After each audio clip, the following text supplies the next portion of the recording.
Hello everyone, welcome to my YouTube channel knowledge gain में। पिछली class में हमने व्यंजन पढ़ा था और आज हम पढ़ेंगे उच्चारण स्थान सभी के। तो चलिए शुरू करते हैं आज की अपनी क्लास। पिछली क्लास में हमने पढ़ा था का से माँ तक हमारे सभी स्पर्श व्यंजन होते हैं और आज हम सभी उनके उच्चारण स्थान पढ़ेंगे। ये जो हमारी का वाली सीरीज, जो का वाला वर्ग होता है, ये हमारा कंठ होता है। इसको हम कंठ से बोलते हैं जब आवाज़ जो है गले से निकलेगी। क ख ग घ ये हमारे कंठ होते हैं। ये वाला हिस्सा लास्ट वाला छोड़ देंगे, ये मैंने बताया था, क्योंकि ये वाले नासिक के होते हैं, ये नाक से निकलते हैं। इसमें मतलब नाक, हवा जो है नाक से निकलती है। क ख ग घ ये हमारे जो का वर्ग की जो सीरीज होती है, ये कंठ होते हैं, यह कंठ से इसकी ध्वनि निकलती है। फिर दूसरी है च छ ज झ, इसके चा वर्ग से जो ध्वनि निकलती है वो तालव्य होती है, तालु से निकलती है। तो ये हमारे इसका उच्चारण स्थान क्या है? तालु या तालव्य, जो भी कह सकते हैं। फिर आती है तीसरी सीरीज टा वर्ग की, ट ठ ड ढ, इसका उच्चारण स्थान होता है मूर्धा।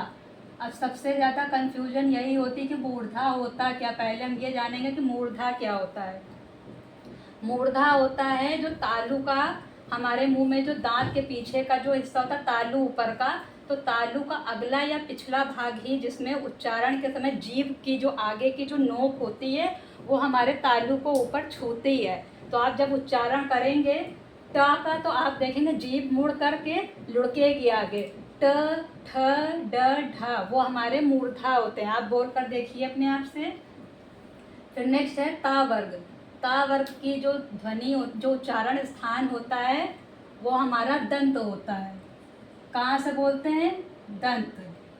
और पा वर्ग की जो हमारा उच्चारण स्थान होता है वो क्या होता है? ओठ।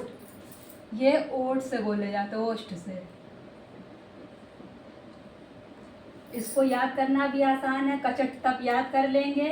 कचट तप का मतलब का से कंठ, चा से तालु, टा से मूर्धा, ता से दंत और पा से ओष्ठ। और फिर ये य र ला व, ये जो हमारे अंतस्थ व्यंजन है, इनका भी उच्चारण स्थान है, जिनमें से या का उच्चारण स्थान तालव्य है, रा का मूर्धा है, ला का दंत है और वा का दंत्योष्ठ। मतलब दांत और ओष्ठ दोनों से ही बोले जाते हैं, इसलिए इसको दंत्योष्ठ कहते हैं। जिनमें से या और वा हमारे अर्ध स्वर भी हैं। और रा को हम क्या कहते हैं? रा को हम लुंठित भी कहते हैं, लुंठित वर्ण भी कहते हैं। और ला को पार्श्विक व्यंजन भी कहते हैं। इस चीज़ को भी आप ध्यान रखिएगा, डीपली में पूछ लेगा तो आप क्वेश्चन, ताकि आपसे गलत ना हो, इसलिए आप इसको कर सकते हैं। आपको समझ में आ गया होगा।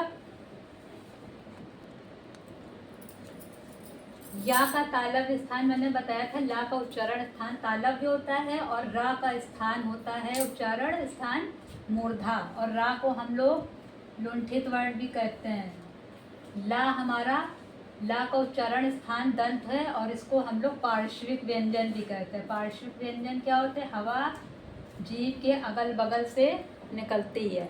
और लुंठित में क्या होता है कि जीभ जो है वो लुढ़कती है आगे की ओर। ठीक है। वा का आपने बता दिया था, दंत्योष्ठ होता है। और ये शलजम वाली शा का जो उच्चारण स्थान होता है वो तालव्य होता है।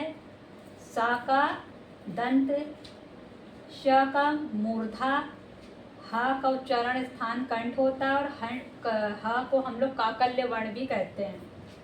छ का होता है कंठ मूर्धन, क्योंकि छ एक दोनों ये जो हैं संयुक्त व्यंजन होते हैं, दो अलग अलग व्यंजनों से मिलकर बनते हैं, इसलिए का और सा से मिलकर बनता है। तो कंठ का होता है कंठ और ये वाली शा जो होती है मूर्धा होती है, इसलिए जो छ का उच्चारण स्थान होगा वो कंठ मूर्धन्य होगा। इसी तरह से त्रा का भी होगा दंत मूर्धन्य।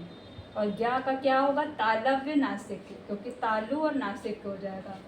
अब ये हैं स्वर के भी उच्चारण स्थान हम लोग देख लेते हैं। आ का होगा कंठ, ई और ई का होगा तालव्य, ऊ का होगा ओष्ठ, ए का कंठ तालु, ओ औ का कंठोष्ठ, री का मूर्धन्य। और ये जो 2 अयोगवा हैं, अयोगवा क्या होते हैं? अयोगवा ना तो स्वर होते हैं और ना ही व्यंजन होते हैं। तो इसका उच्चारण स्थान नासिक की होता है अंका, और आहा का होता है कंठ।